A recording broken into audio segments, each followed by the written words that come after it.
എല്ലാ കുട്ടികളുടെയും ഉള്ളിൽ വെളിച്ചമുണ്ട്. എല്ലാ കുട്ടികളും നല്ല അപാരമായ വെളിച്ചത്തിന്റെ ഉറവിടങ്ങളാണ്. നിങ്ങൾക്ക് ആ വെളിച്ചം കാണാൻ പറ്റാച്ചിട്ടാണ്.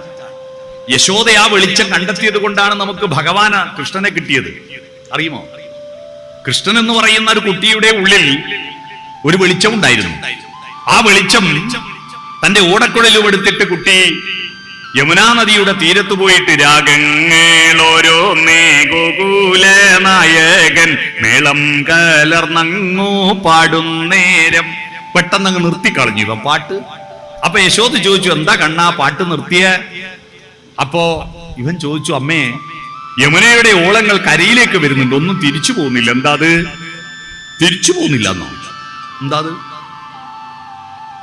ഈ ഓളങ്ങൾ കരയിലേക്ക് വരുന്നുണ്ട്, തിരിച്ചു പോകുന്നില്ല. നിങ്ങളോടാ ചോദിച്ച, നിങ്ങൾ എന്താ മറുപടി പറയാ? തിരിച്ചു പോകുന്നില്ല. എന്തെന്നാടാ, നിന്റെ തലക്കോളായിപ്പോയോ? തലക്കോളായിപ്പോയോ? മനസ്സിലായോ?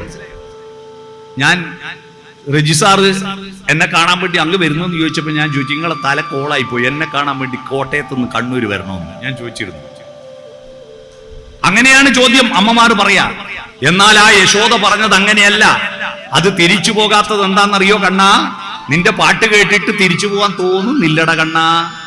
കണ്ണന്റെ വേണുവിൽ നിന്നുയരുന്നൊരീണത്തിൽ പുളകിതയാമൊരു യമുന തന്നോളങ്ങൾ മുന്നോട്ടു പോകാൻ മനസ്സുവരാഞ്ഞ് താളത്തിലങ്ങിനെ തങ്ങി നിൽപ്പൂ, താളത്തിലങ്ങിനെ തങ്ങി നിൽപ്പൂ എന്ന് പാടിക്കൊടുത്ത യശോദയാണ് കണ്ണനെ പുഴയെ സ്നേഹിക്കുന്ന ആർദ്രതയുള്ള സൗന്ദര്യാധിഷ്ഠിതമായ ജീവിതം നയിച്ച ഒരു കഥാപാത്രമാക്കി മാറ്റിയത്.